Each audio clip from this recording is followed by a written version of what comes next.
Our guest, an award-winning author of many, many New York Times bestsellers, has pointed out that by one account, the word power appears 263 times in the Bible, and with 40 important Bible scriptures on power. The very last page of his latest book, he says, "There are limitless number of areas I considered pursuing in this book, such as power in education, power in equality, power in immigration, power in wealth, and so on. But there are practical limits to how many topics can be explored in the context of one book without it becoming overwhelming to the reading audience of whom I am focused. The purpose of this book and the manner in which I have addressed and pursued this topic is to spur interest and thought where it may not have previously existed, and to lay a modest foundation from which others can begin their own journey."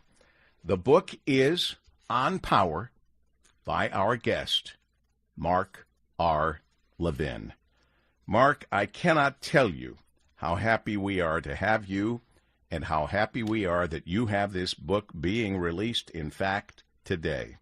Welcome, my friend. You know, Paul W. Smith, I miss you. I feel like I only talk to you every 2 years. You are like the best, and I'm your biggest fan, and you know that. Well, and I love Detroit. I love the Detroit area. Your Lions are a damn good team, by the way. My Eagles are pretty good too, but yeah, they're very kind of blue collar, ethnic type fans and audience, very similar in some ways. So there is that. Of course. And this is one of the many reasons, and there are many, that we all tune in on WJR weeknights from 9 till midnight with the fellow National Radio Hall of Famer, host of Life, Liberty, and Levin on Fox News.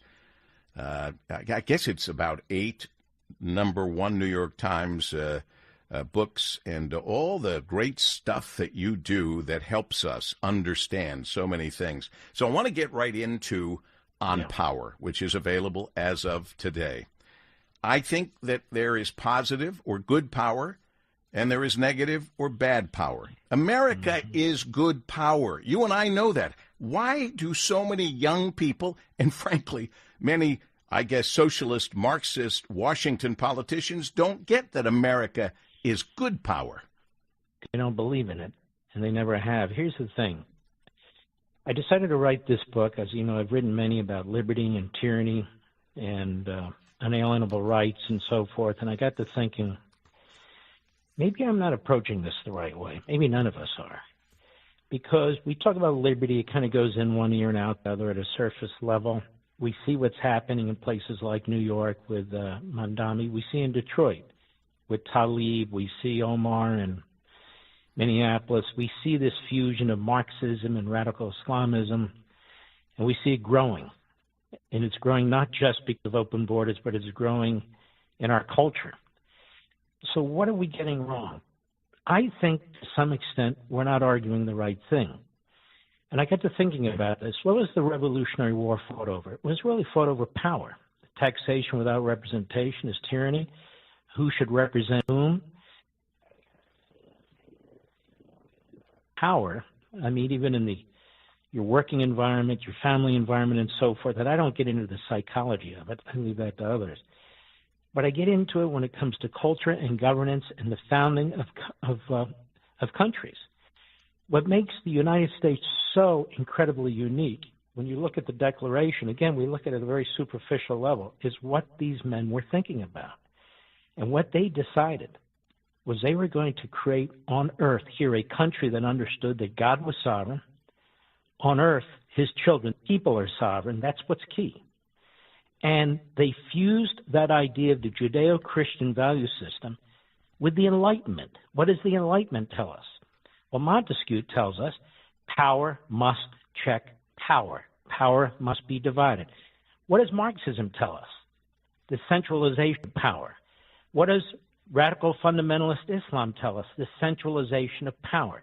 So everything flows from that. Liberty without rights is an idea that's meaningless. Rights without power are not rights. They're nothing. So power determines if you have liberty, if you have rights. Power determines if you're enslaved or if you're just part of a centralized government. So I take this word, I break it down into multiple categories. I tie it to liberty, I tie it to republicanism, I tie it to language, and that's the basis of the book. Make a new argument, a more compelling argument. The left, the Marxists, I call them American Marxists, as you know, they understand power. They want power. They want it centralized. They're hungry for it. They never have enough of it. We are trying to defend ourselves, arguing liberty. We need to defend ourselves, fighting over power. Mark Levin, #1 New York Times bestselling author. You hear him on WJR weeknights from 9 till midnight. On Power is this latest book, and we are living among, if you just look up an easy definition of Marxism, we have so many politicians who are living this. I mean, they live to be sure there's a conflict between the haves and the have-nots. That's Marxism. And they believe capitalism leads to exploitation rather than opportunity, and that it leads to inequality. And all of this promotes a transition to communism, and we know that communism doesn't work. I don't understand how people... I talk to some young people living in New York City, and they think this Mondami is the best thing since sliced bread. Because, Paul, I don't think we're making the case. I think they're arguing about affordability, and we're talking about theoretical issues. We got to get down and dirty with the left, and rather than playing defense, go on offense. What does Mondami really stand for? The attack on individual liberty. You know, young people don't like authority, for the most part, and we ought to explain who the authoritarians are. I call the Democrats and the Mondamis of the world and the Sanders of the world and the Talibs of the world, these are authoritarian Democrats. They believe in authoritarian democracy. What's that mean? You go through the motions of voting, but they don't care what the results are of the voting. If they win, great. If they lose, it doesn't matter. They'll use the permanent parts of government. It is this constant push against the individual, against the sovereign, we the people, to empower a centralized ruling class. You see this at the school board level, the city level, you see it at the state level, and of course you see it at the federal level. The Democrat Party is really, in many respects, an alien party. It is a party that does not embrace Americanism. That's why they talk about CRT, DEI, wokeism. What is wokeism? Wokeism is thought control. New words, old words with new definitions, the rejection of biology and science, forcing people to think a certain way, to act a certain way, to destroy what is the status quo, to destroy the nuclear family. And I'm saying, let's talk to people in New York. Do you really want to vote for somebody who's going to take your individual free will away, steal it, steal your private property, your home, determine whether you eat or not with city-controlled grocery stores? I mean, what is redistribution of wealth? Redistribution of wealth is the destruction of wealth, because people who create wealth aren't going to keep creating wealth if people keep stealing it from them and redistributing it. Why do we care if there's billionaires? This guy's focused on billionaires. They all do. To create jealousy, to create the have and the have-not. We, the average person in the middle class, whether you're a truck driver, you're a plumber, you're an electrician, whatever you are, a cop, a firefighter, you live better today than any king or queen lived 100 and 150 years ago. You have more access to various types of food and wine and automobiles and airplanes and air conditioning and heating. Why? Because of Marxism? Because of centralized government? No. Because of the way our nation was founded in our belief system.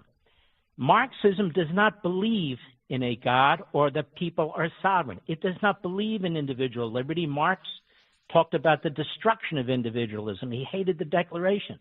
So did Woodrow Wilson. So did Franklin Roosevelt. Islamism is about a 7th century ideology that is radical fundamentalist Islamism that never went through the Reformation. Its scholars write about the destruction of the Enlightenment.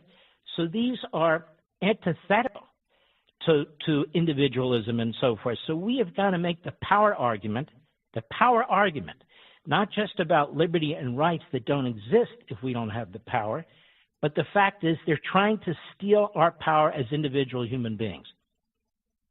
You know, the key here out of this conversation, and there's so much more in Mark Levin's On Power, available starting today, wherever you get your favorite books. This is one to have in your library and to read and savor it.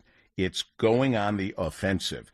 And, you know, we sat back and watched what was happening in our universities years gone by. Like, for example, no conservatives can come on the university and speak to the students. Are you kidding me? And we stood back and said, well, that's kind of crazy. But we didn't do anything about it. Now we're paying the price with Columbia and Harvard and the professors in these universities who are communists or at least Marxists on their way to being communists. We shouldn't be surprised. We can't sit back and just let it happen, whether it means going on the offensive and educating or at least clearly stating to everybody what path they appear to be on. No one better to help us with that than Mark R. Levin and the new book, On Power. You listen to him on WJR from 9 to midnight, National Radio Hall of Famer, host of Life, Liberty, and Levin on Fox News, host of Levin TV on The Blaze. I mean, you've got so much going on, Chair Emeritus of the Landmark Legal Foundation. I'm just thrilled you had time to join us today, Mark. It's my honor, Paul, and I know Detroit loves you. We all do. You're just a fantastic guy. I hope people will acquire the book, share it with their high schoolers, their college kids, if they have kids in college, and read it. So, ideas of consequences, so we can go on offense and stop playing defense on this stuff. So well put, Mark. Thank you. God bless you. I hope it's not 2 more years before we have a chance to talk. You too, brother. You be well. Be safe. Thank you, Mark. Mark R. Levin, best-selling author, many New York Times bestsellers. This one will be too. It's called On Power, and it really is a book we all need to read. And then follow up on it. Share it with family members, because they will benefit from this. It is 12:44 with Paul W. Smith in Focus on WJR. Our guest, an award